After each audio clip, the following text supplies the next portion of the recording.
نحمده ونصلي على حبيبه الكريم. الحمد لله وكفى وسلام على حبيبه الذين اصطفى. أما بعد، فأعوذ بالله من الشيطان الرجيم. بسم الله الرحمن الرحيم. كنتم خير أمة أخرجت للناس تأمرون بالمعروف وتنهون عن المنكر. آمنت بالله. صدق الله العلي العظيم. صدر باوقار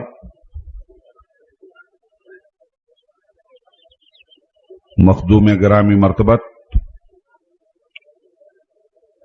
حضرت علامہ الحاج شاہ عبد الحفیظ صاحب عزیز ملت سربراہ اعلیٰ الجامعۃ الاشرفیہ مبارک پور،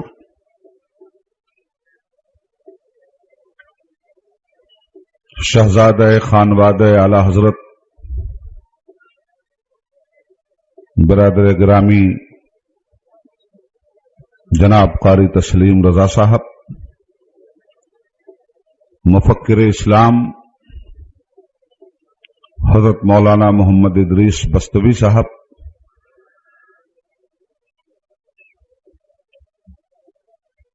عالم جلیل حضرت مولانا غلام سبحانی صاحب، شان افتاء و تدریس حضرت علامہ مفتی نظام الدین صاحب مدد اللہ العالی، حضرت مولانا رضوان صاحب، اسٹیج پر بیٹھے ہوئے دیگر معزز علماء ملت اسلامیہ، مدح خان مصطفیٰ بازار کی تاریخی سرزمین پر اس تاریخی پروگرام میں شرکت فرمانے والے بامبے کے طول و عرض سے محترم بزرگوں، ہم عمر ساتھیوں، نوجوان دوستوں، اسلامی بھائیوں، پردہ نشین ماؤں اور بہنوں، آئیے ہم اور آپ انتہائی خلوص احترام کے ساتھ تاجدار دو جہاں جناب محمد الرسول اللہ صلی اللہ علیہ وآلہ وسلم کے حضور ہدیہ درود و سلام پیش کرنے کی سعادتیں حاصل کریں. اللہم صلی علی سیدنا مولانا محمد معدن الجود والکرم وآلہ وصحبہ وبارک وسلم صلاۃ وسلام علیک یا رسول اللہ وسلم علیک یا حبیب اللہ.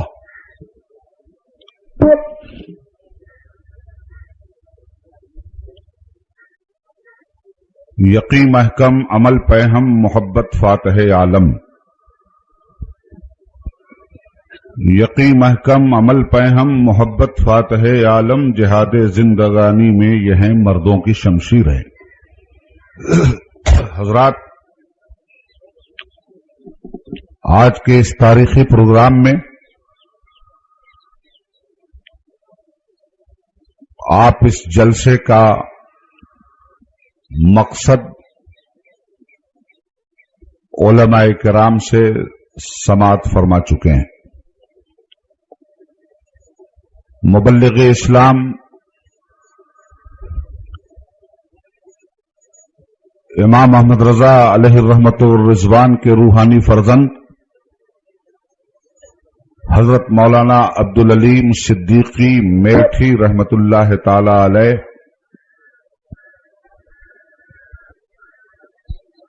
کی دیار غیر میں خدمات کا تذکرہ آپ تفصیل سے سماعت فرما چکے ہیں.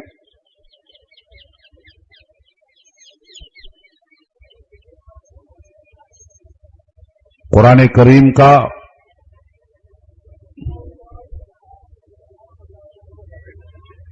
فرمان امت کے نام کنتم خیر امت اخرجت للناس تأمرون بالمعروف وتنہون عن المنکر ہے. اے امت مصطفیٰ، ہم نے تجھے بہترین امت بنایا ہے اور تجھے پروفیشنل ڈیوٹی بخشی ہے کہ انسانی سماج میں تم بھلائیوں کا پرچار و پرسار کرو، برائیوں سے انسانی سماج کو بچاؤ۔